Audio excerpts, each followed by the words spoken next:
Chapitre 155. Entre excitation et calcul, Akuda conduisit les milliers de guerriers de leur ville, Siol, vers le nord.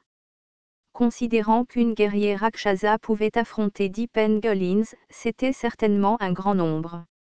Cependant, ce qui inquiétait Akuda, c'étaient les bâtons qui faisaient des sons semblables à ceux du tonnerre que les étrangers avaient apportés, mais Akuda avait une idée sur ce qu'il fallait en faire. J'ai entendu dire qu'il y avait des sorciers parmi les poissons. Cette arme doit être liée à la magie. Mais s'il est capable de faire un bruit aussi important, alors en fin de compte, il ne doit s'agir que d'une simple tromperie sans substance. En rassemblant les histoires racontées par les Rakshasas qui s'étaient enfuis du village, Akuda est arrivé à la conclusion que l'arme n'avait peut-être rien d'enthousiasmant. Une fois qu'il a émis un son fort et craché du feu, il a fallu des préparatifs tels que lutter pour plier un autre petit bâton dans le bâton initial, ce qui a pris beaucoup de temps. Lorsqu'Akuda a demandé à l'un des fugitifs pourquoi ils n'avaient pas attaqué les ennemis alors qu'ils préparaient leurs armes, ils ont répondu que les ennemis étaient postés partout, les empêchant de prédire quel bâton tirerait ensuite. Aussi dangereuses que soient les armes, elles seraient venues nous écraser sans même nous laisser une chance de résister si elles étaient vraiment aussi impressionnantes. Tant que nos guerriers profitent du temps d'arrêt pour préparer leurs armes et charger, attaquer ne devrait poser aucun problème. Fiwenovel.compagnie *****. Oh non. Selon les nouvelles du Sud, le gouverneur Akuda du Nord a rassemblé 1 millier de guerriers et vient vers nous. Aux paroles de Margot, Vazenlek Corazan répondit. 1 millier. Est-ce tout ce qu'ils peuvent rassembler? Probablement pas. Margot a ensuite ajouté. Mais un Rakshasa peut gérer 10 pangolins, je me demande si tout ira bien. Margot regarda les pangolins qui s'entraînaient actuellement. Chaque village avait envoyé un bon nombre de guerriers pangolins, soit une armée de 800 hommes au total. Leur nombre étant égaux, cependant, les pangolins ne vaincraient jamais les Rakshasas, même avec l'aide d'armes à poudre. En ce sens, l'armée des pangolins était petite. Du point de vue de Margot, les guerriers pangolins ne ressemblaient qu'à une canaille. Les pangolins les plus courageux et les plus forts s'étaient déjà rebellés contre les Rakshasas et étaient morts, ou bien ils avaient été sacrifiés en offrande aux gardiens des Rakshasas.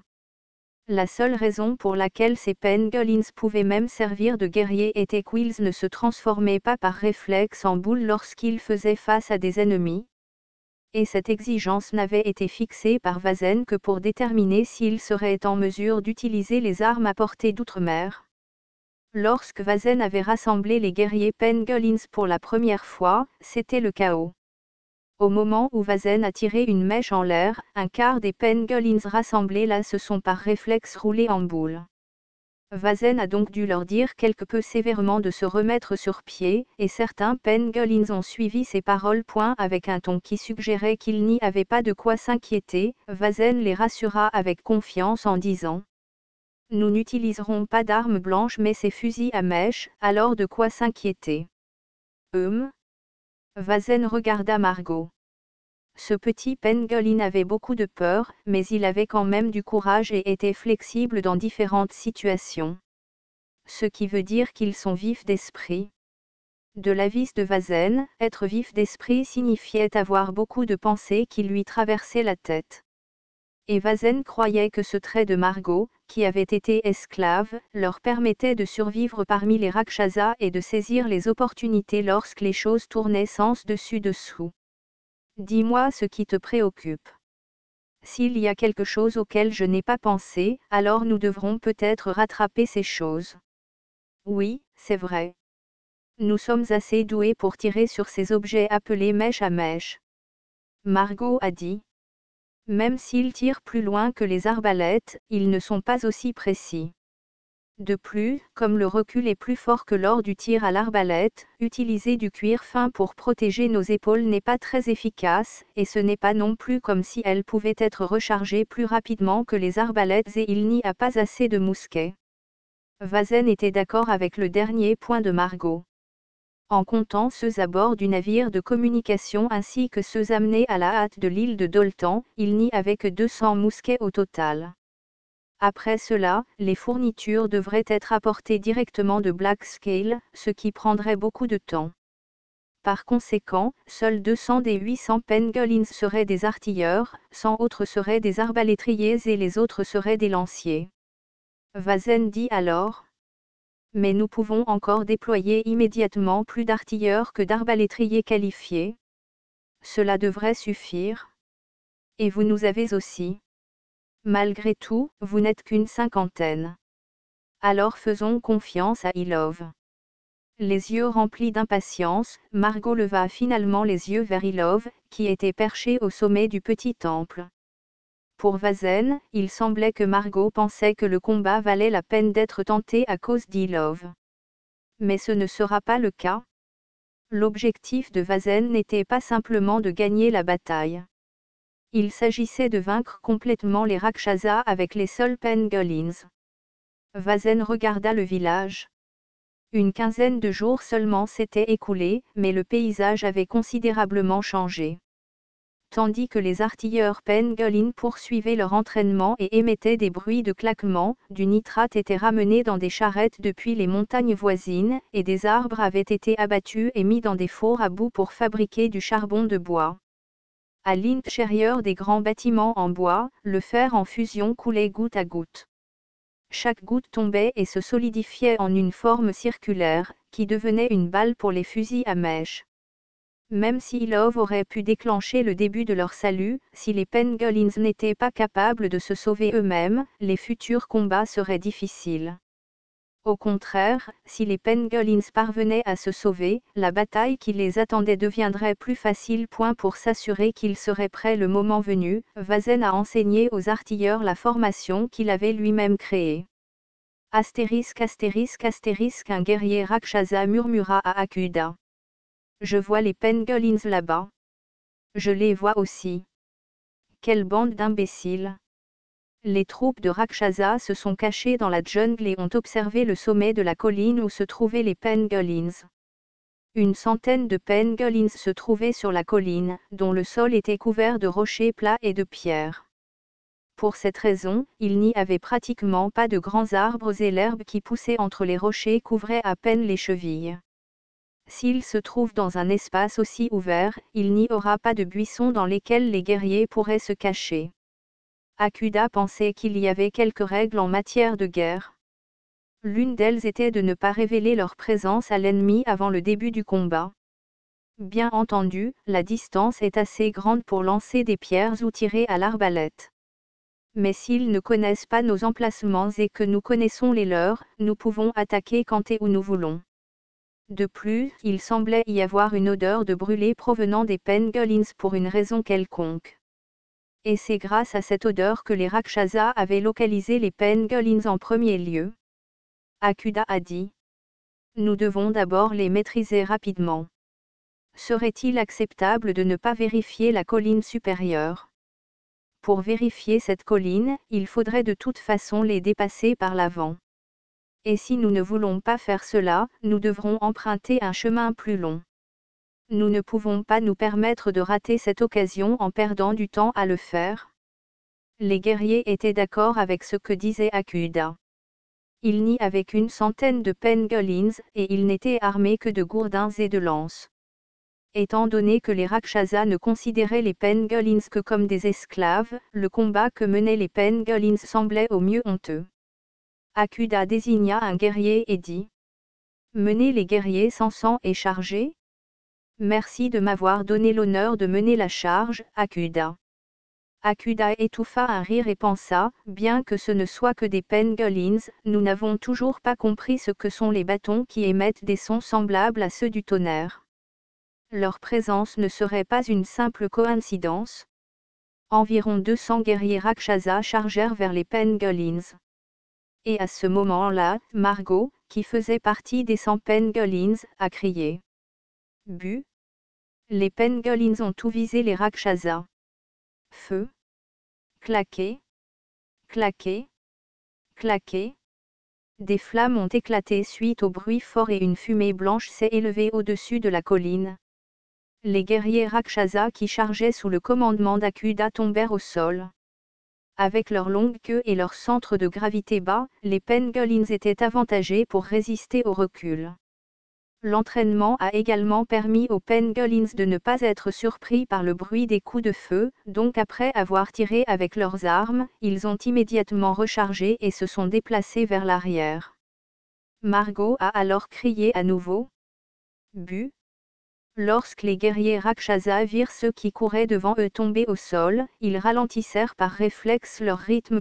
Et une fois qu'ils se rendirent compte que non seulement eux-mêmes, mais aussi les guerriers autour d'eux hésitaient tout, ils se demandèrent s'ils devaient continuer à charger ou s'enfuir. Les formidables bruits de tir les avaient privés de leur enthousiasme pour la guerre et les avaient obligés à faire de froids calculs pour leur survie.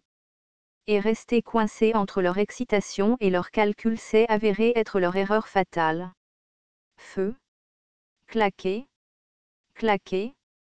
Claquer. Des balles rondes en métal ont déchiré la peau dure des Rakshasas et brisé leurs os. Akuda sentit son esprit devenir noir. Je ne m'attendais pas à ce que ce soit si grave. Mais le jugement d'Akuda n'était pas complètement erroné. Après le tir des 2 rangées de pangolins, une opportunité s'est présentée lorsqu'ils ont dû faire une pause pour recharger leurs armes. C'est le moment. Charge. Les troupes de Rakshasa qui avaient chargé en premier étant blessées, Akuda ordonna tardivement aux troupes suivantes d'avancer. Cependant, le chemin qui monte vers la colline n'est pas très large. Et Akuda s'est alors rendu compte que même le terrain découvert faisait partie des calculs de l'ennemi. Y en a-t-il d'autres également au sommet de la colline? Avant qu'Akuda ne puisse relever la tête, Vazen avait déjà conduit les artilleurs restants vers l'avant pour viser les Rakshasas. Feu. Le combat n'a pas duré longtemps et Ilov, qui attendait à proximité, n'a même pas eu la chance de participer au combat. Les seuls à avoir survécu furent Akuda et quelques subordonnés, qui furent assez intelligents pour se retirer immédiatement plutôt que de prendre part au combat. Astérisque astérisque astérisque. À l'intérieur de la jungle, Akuda a couru dans une direction différente de celle de ses subordonnés avant de s'arrêter. Cela faisait un moment qu'Akuda, qui était bâti comme un Rakshasa et avait obtenu une position de haut rang, n'avait pas couru pour la dernière fois jusqu'à ce qu'il ne puisse plus le faire. Bon sang, comment ces pangolins ont-ils pu? Akuda avait certainement vu non seulement les pangolins mais aussi les étrangers. Il y avait eu des hommes lézards et d'autres espèces diverses. Akuda pensait qu'il devait en informer le grand Ashurada, et même s'il pouvait perdre le poste de gouverneur et peut-être même sa propre vie, Akuda pensait qu'il devait se dépêcher. Ce n'est pas une question de ma propre sécurité. Cela peut constituer une menace pour les Rakshasas et peut-être même pour toute la tribu Ashurada. Akuda entendit alors soudain un bruissement venant des buissons et dégaina son épée. Une silhouette familière avait émergé à travers les arbres. Khopri. Moins tu as l'air épuisé, Akuda. S'il te plaît, pardonne-moi. Nous avons perdu dans la lutte contre les pangolins. En s'inclinant, Akuda pensa que cela pourrait être la fin. Cependant, une réponse inattendue arriva. Moins haut, c'est dommage. Je te pardonne volontiers. Tu me pardonnes? Moins n'est-ce pas ce que j'ai dit? Merci. Akuda était perplexe, mais pensait que Khopri aurait pu être satisfait après avoir rempli son estomac de beaucoup de pangolins. Akuda a dit. Il dispose d'une arme importante. Je pense qu'ils l'ont obtenue des étrangers, et nous n'avions aucun moyen de lutter contre eux. Moi alors qu'est-ce que tu vas faire maintenant? Je dois visiter le grand Ashurada. Khopri hocha la tête comme si c'était la bonne chose à faire, mais s'arrêta brusquement. Non, allez-vous simplement accepter une défaite comme celle-ci? Je ne peux rien faire pour riposter. Moins pensez-vous que le grand Ashurada vous pardonnera lorsque vous aurez subi une grande défaite? Je ne serai peut-être pas pardonné. Khopri a alors dit. Moins accent grave mon avis, oui, c'est vrai. Pourquoi ne rassemblez-vous pas tous les guerriers restants et ne combattez-vous pas à nouveau? Je peux aider cette fois. Étiez-vous sérieux? Akuda fut surpris. Peut-être à cause de la défaite subie par Ashurada, qui régnait sur les Rakshasas, Khopri n'a jamais montré aucune affection à leur égard. La seule raison pour laquelle Khopri a coopéré était qu'Akuda était le gouverneur, et Khopri ignorerait toute demande qu'il jugerait même le moins déraisonnable. Ainsi, Akuda devait se contenter de voir Khopri faire le tour du village et créer une atmosphère de peur plutôt que de demander à Khopri de se battre directement. Khopri a alors dit: Moi oui. Je veux goûter à ces étrangers avant qu'Ashurada ne les mange tous. Akilda était en partie soulagé par l'attitude de Khopri. Akuda avait déjà affronté le grand Ashurada à plusieurs reprises. Si c'était le grand Ashurada, il pourrait tout résoudre, donc cette situation ne serait peut-être même pas si grave. Oh d'accord. Ensuite, je rassemblerai à nouveau les guerriers. Désormais, je ne les sous-estimerai jamais et, plus important encore, avec votre aide, nous gagnerons certainement. Akuda s'inclina devant Khopri. Khopri, ou plus précisément Gordius qui avait repris le corps de Khopri, dit alors à Sangmoun.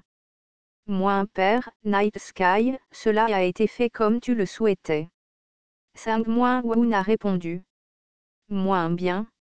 Commençons par anéantir les Rakshasas du Nord.